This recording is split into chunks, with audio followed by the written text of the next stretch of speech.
Have you ever watched your own family count you out before they understood what you were really holding? Drop a comment and let me know where you're listening from and what time it is for you right now. I'd love to know who's part of our community. We are handing all $150 billion to Nicholas, my father, Richard, declared, like he was announcing the weather. Then he looked straight at me. You are no longer family. Get out. My mother, Patricia, smiled complacently. I gazed at them in shock. So, you sold the clean energy grid without my core infrastructure patents? Patricia chuckled.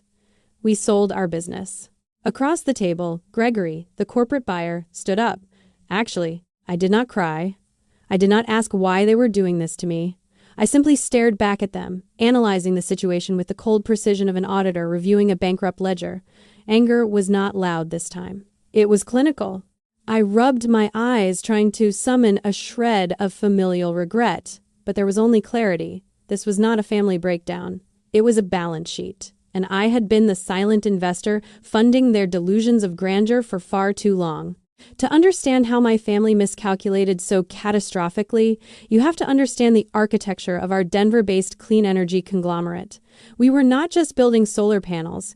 We were developing an advanced quantum battery grid, a system designed to revolutionize energy storage. But when I say we, I mean me. I was the lead grid architect. I was the invisible, exhausted genius who built the entire infrastructure from scratch. I spent years in a sterile basement laboratory, running simulations until my vision blurred, subsisting on stale coffee and sheer willpower. Meanwhile, my older brother Nicholas was the charming face of the company. He wore custom suits, attended high-profile industry events, and accepted standing ovations for technological breakthroughs he could not even spell, let alone engineer. When investors asked how the grid bypassed traditional energy bottlenecks, Nicholas would smile his million-dollar smile and recite a rehearsed script. He never pointed to the back of the room where I stood. He never acknowledged the architect. My mother, Patricia, was the master editor of our family narrative. She polished Nicholas's image, feeding the press stories of his visionary leadership while actively burying any mention of my contributions. I was treated as a mere workhorse, a necessary but unfortunate background character who lacked the polish required for their elite social circles. I convinced myself that it was fine. I told myself that familial loyalty was a subscription, and I was simply footing the bill to keep the peace. But I was never foolish enough to leave my intellectual property unprotected. Before the conglomerate ever secured its first major contract, I had quietly secured my ultimate defense. Since I had independently developed and filed the patents before my family even incorporated the business, they had no legal claim to my work. I only granted the company a strict, revocable licensing agreement, keeping the proprietary core infrastructure entirely in my own name. The blueprints, the core algorithms, the foundational math that made the entire $150 billion enterprise function, they belonged to me. I locked them away in a secure, encrypted drive. The company received broad rights to use the technology, but they did not own the soul of the machine. For years, my family had relied on my silence. They mistook my introversion for weakness and my dedication for submission. They assumed that because I did not fight them for the spotlight, I would not fight them for my property. They had grown so accustomed to taking credit for my labor that they genuinely forgot I held the keys to the kingdom. I had tolerated their arrogance because I thought blood meant something. Now, I realized it was just a liability on a spreadsheet, and it was time to close the account. I had spent my entire adult life subsidizing their egos. Every holiday dinner, every corporate gala, I sat quietly while they paraded my genius as their own. But the encrypted drive in my possession was the ultimate insurance policy. They could own the buildings, the marketing materials, and the polished corporate image, but without my patents, they owned an empty shell. As the $150 billion acquisition deal approached, the hostilities escalated from subtle exclusion to blatant disrespect. The shift was methodical. My calendar invitations to high-level meetings quietly disappeared. Access codes to executive servers were revoked. Richard and Patricia began freezing me out of the very company built on my foundational mathematics. Then came the betrayal that truly severed my last remaining ties. Cameron had been my most trusted colleague, a fellow engineer who had spent years working by my side, complaining about my family's toxic nepotism. But when I walked into a downtown Denver restaurant to grab lunch, I saw Cameron sitting with Nicholas, laughing over a contract folder. The truth was immediately apparent. Nicholas had purchased Cameron's loyalty with a lucrative executive seat next to him once the acquisition closed. Cameron traded a decade of friendship for a bloated salary and a title he had not earned. I did not confront them. I just turned around and walked away, filing the betrayal away as another data point. The ultimate insult arrived 2 days later. Richard summoned me to his sprawling corner office. He did not offer me a seat. He simply slid a single, thin folder across his mahogany desk. Inside was a severance agreement. He was ordering me to quietly surrender my multi-billion-dollar patents, sign a non-disclosure agreement, and resign for the good of the family. In exchange, he was offering me a humiliating $10 million. "Sign it, Lauren," Richard commanded, adjusting his expensive watch. "It is time for you to step aside so your brother can lead us into the future." I stared at the insulting figure on the paper. $10 million for patents valued at the core of a $150 billion buyout. It was in that precise moment I understood the psychological trap of normalizing cruelty. Familial entitlement is a dangerous delusion. It allows abusers to view a child's independent intellectual labor not as personal property, but as a communal family asset. In their minds, because they had clothed and fed me decades ago, they owned a perpetual, unpayable mortgage on my brilliance. Richard and Patricia did not see themselves as thieves trying to extort their daughter. They had convinced themselves that my genius was their birthright. This entitlement made their breathtaking cruelty feel completely justified in their own distorted reality. They genuinely believed that asking me to surrender my future for Nicholas's ego was a normal family sacrifice. "You want my life's work for $10 million?" I asked, my voice devoid of any emotion. Richard slammed his hand on the desk. "I want you to stop acting like this family revolves around your selfish demands." I did not argue. I did not defend my worth. Arguing with a delusion only validates it. I left the insulting contract sitting on his desk, turned on my heel, and walked out of the office. The time for familial compromise had officially expired. I realized that reasoning with them was a bankrupt strategy. You cannot negotiate with people who believe your very existence is a debt you owe them. Their arrogance had blinded them to the legal reality of my ownership, and their insulting severance offer was the final piece of evidence I needed to proceed without a single ounce of guilt. I immediately shifted the battlefield. This was no longer a messy, emotional family drama to be argued over holiday dinners. It was now a sterile, professional, legal war. I did not waste time crying to relatives or seeking validation from people who shared my DNA. Instead, I hired Valerie. Valerie was an uncompromising, independent legal auditor with a reputation for merciless precision. She was sharp, cold, and entirely immune to charm or emotional manipulation. When I sat in her downtown office and handed over the encrypted drive containing my core patents, she reviewed the ownership registries in absolute silence. When she looked up, her expression was a mask of pure, predatory competence. She became the enforcer of reality that my family had spent years trying to avoid. Within 24 hours, Valerie established an impenetrable legal firewall. She initiated a comprehensive lockdown of all my intellectual property. Access logs were frozen, patent registries were legally barricaded, and formal notices were drafted. Every communication from my family now had to pass through her office. I completely severed their direct line to me. When my family realized they had lost the ability to scream at me in person, they retaliated with the only weapon they had left: social manipulation.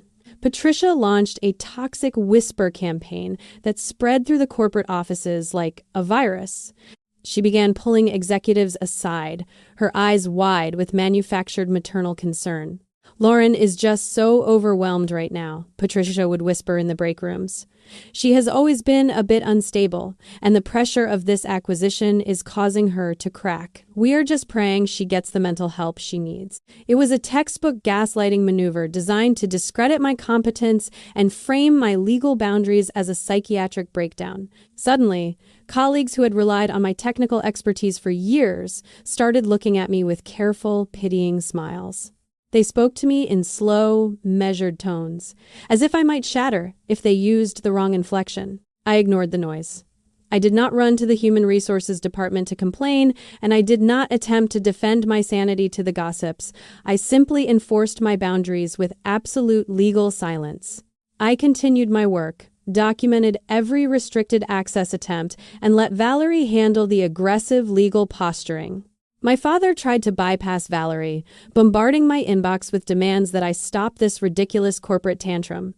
He threatened to have security escort me from the building if I did not drop the audit. I forwarded every single threat directly to Valerie, adding to the mounting pile of evidence. I recognized that my family's escalating panic was a symptom of their impending loss of control. They were throwing everything they had at the wall, hoping something would break my resolve. But my resolve was not made of emotion. It was constructed from verified data and undeniable legal rights. I was no longer their compliant daughter. I was a sovereign entity, and my firewall was holding strong. Let Patricia spin her fairy tales about my fragile mental state. Let Richard scream into the void about his bruised authority. Their words were irrelevant in the face of binding contracts and intellectual property laws. They were about to learn that all the social manipulation in the world could not rewrite a legally registered patent. While I maintained a cold, silent front at the office, Valerie was conducting a forensic deep dive into the conglomerate's internal networks to prepare for the final transfer audit. I expected her to find standard corporate overreach or perhaps a few forged internal memos. What she actually uncovered was the lethal kill shot that instantly elevated the conflict from a civil ownership dispute to a catastrophic criminal level. I was sitting at my kitchen counter, drinking black coffee, when Valerie requested an urgent video conference. She did not bother with pleasantries. She simply shared her screen, displaying a labyrinth of heavily redacted financial transfers, offshore accounts, and unauthorized access logs. Nicholas, in his desperate arrogance, had realized he could not crack my encrypted grid blueprints. The acquisition buyer, Gregory, was demanding full verification of the proprietary technology before releasing the $150 billion. Panic makes arrogant people incredibly stupid. Instead of admitting he did not control the assets, Nicholas had committed massive corporate fraud. He had not just hired an outside contractor for corporate espionage to try and hack my servers. He had gone much further. To finance his own failing personal investments, a series of disastrous luxury real estate ventures that were bleeding cash, Nicholas had illegally pledged my proprietary grid blueprints as collateral to an unregulated shadow lender.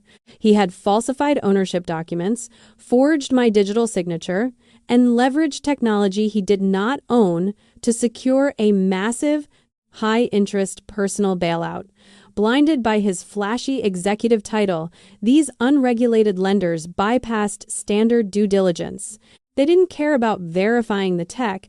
They just wanted to trap him in a predatory bridge loan where his personal assets and company shares were the ultimate target.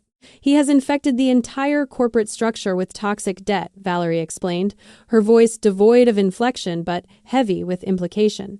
By pledging your stolen blueprints as collateral, he has created a catastrophic, illegal liability buried deep inside the acquisition framework. I stared at the financial routing numbers, the forged signatures, and the undeniable proof of my brother's criminality. The family had not just marginalized me to protect their golden boy, they had blindly enabled a fraudster who was actively detonating a financial nuclear bomb inside their own empire. This was no longer about a family disagreement over who deserved the credit for a clean energy grid. Nicholas had committed federal offenses.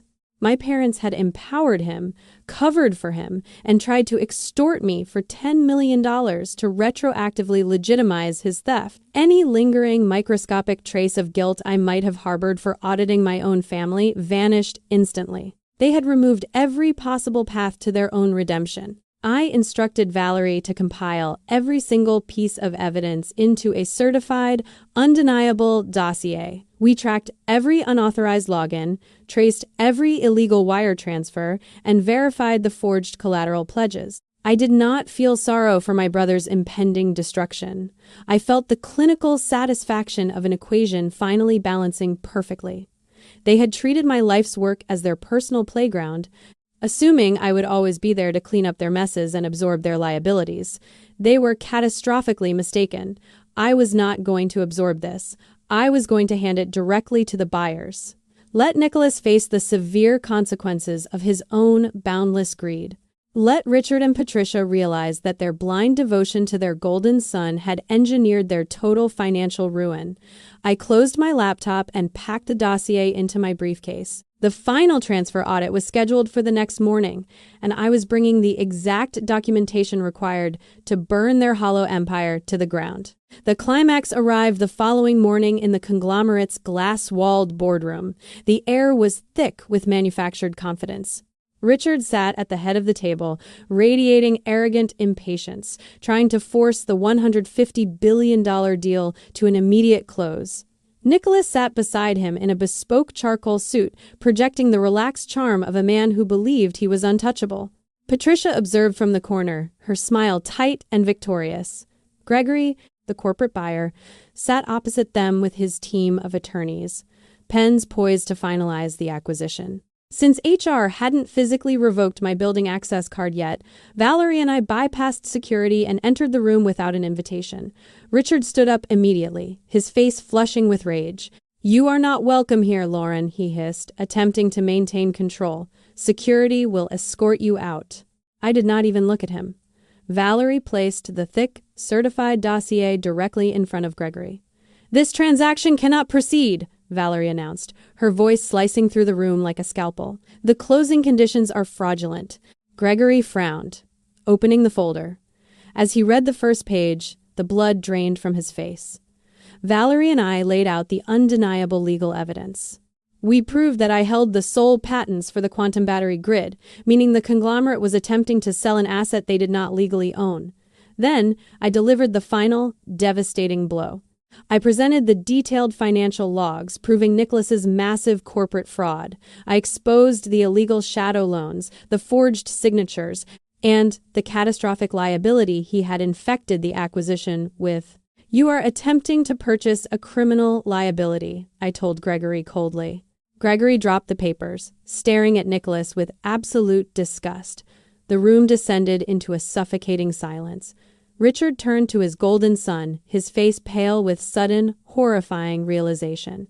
Nicholas shrank back into his chair, his charming facade completely shattered, babbling incoherent excuses about protecting the deal. Gregory stood up, snapping his briefcase shut. "Actually, we are done. The acquisition is terminated immediately. Not a single cent will be released." He turned and walked out, his legal team swarming behind him. In a matter of seconds, $150 billion evaporated into nothing. Because of the exposed fraud, the corporate veil was pierced. Richard and Nicholas were suddenly made personally liable for the massive debts Nicholas had illegally accrued. The clean energy conglomerate was going to implode, taking their personal wealth with it. It is a fascinating sociological phenomenon, the illusion of power from an empty wallet. Richard and Nicholas had projected overwhelming authority and massive wealth for years. However, their power was entirely superficial. It was a rented facade, a hollow shell subsidized exclusively by my unseen competence and invisible labor. They had convinced themselves that their charisma generated value, but true value requires substance. Once the actual asset, my intellectual property, was legally extracted, their empire had no structural integrity left. Stripped of my foundation, their arrogance collapsed instantly under the crushing weight of their mounting debts and exposed criminality. I picked up my briefcase and walked out of the boardroom.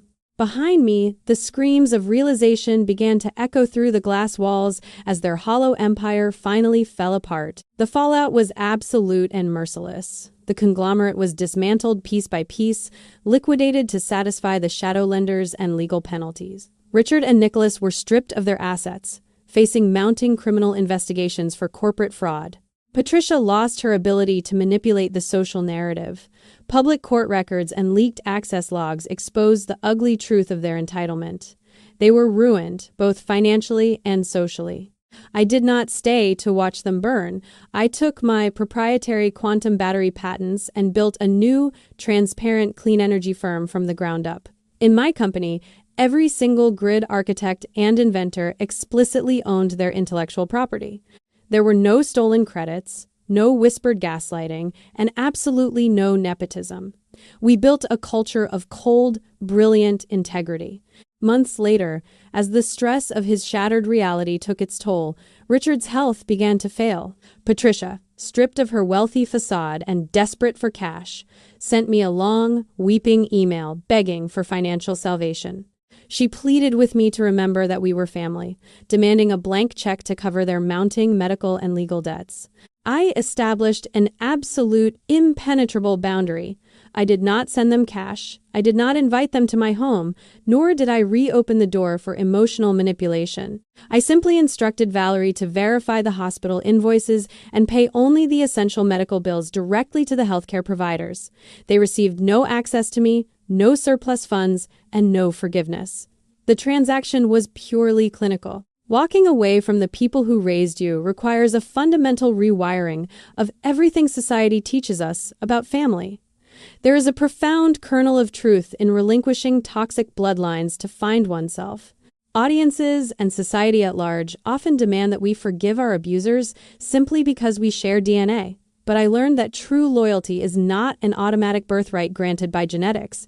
It is earned through mutual respect, transparency, and legal integrity. Weaponized bloodlines are just chains disguised as love. Cutting those ties is not an act of cruelty. It is the ultimate act of self-preservation and sovereignty.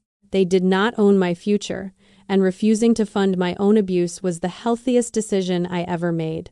I've come to realize that closure does not always look like a tearful reunion or a dramatic apology.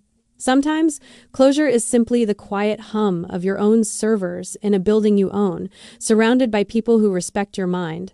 Forgiveness isn't always for the other person. Sometimes it's the only way to set yourself free. And sometimes, setting yourself free means realizing you don't have to forgive them at all. You just have to walk away and never look back. I finally have peace, and it is a peace built on undeniable truth, strict boundaries, and the sovereign ownership of my own life. It took losing the illusion of a family to discover my own unbreakable strength, and I would make that trade again in a heartbeat. If this story hit home, share it with someone who needs the courage to walk away from a toxic environment, and subscribe for more stories about taking your power back.